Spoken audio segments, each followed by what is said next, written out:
বুধবার সচিবালয়ে অফিস করবেন নতুন প্রধানমন্ত্রী। শপথ গ্রহণের মধ্য দিয়ে নতুন সরকার গঠিত হয়েছে।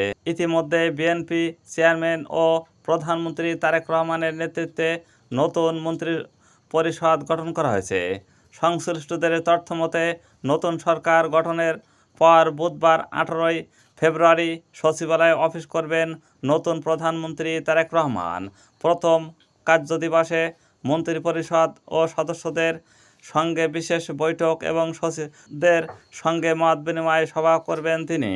এছাড়া বুধবার সকাল 10টায় জাতীয় স্মৃতিসৌধে পুষ্পস্তবক অর্পণ করবেন তারেক রহমান। সেখান থেকে ফিরে দুপুর 12:30টার দিকে সচিবালয় মন্ত্রিপরিষদ বিভাগের প্রধানমন্ত্রীর দপ্তরে তিনি অফিস করবেন। সেখানে মন্ত্রিপরিষদ বিভাগের কর্মকর্তাদের সঙ্গে পরিচিত ও মত বিনিময় সভায় অংশ নেবেন।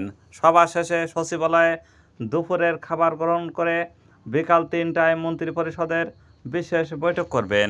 মন্ত্রিপরিষদ বৈঠক শেষে বিকেল 4টায় সচিবদের সঙ্গে মত বিনিময় করবেন প্রধানমন্ত্রী।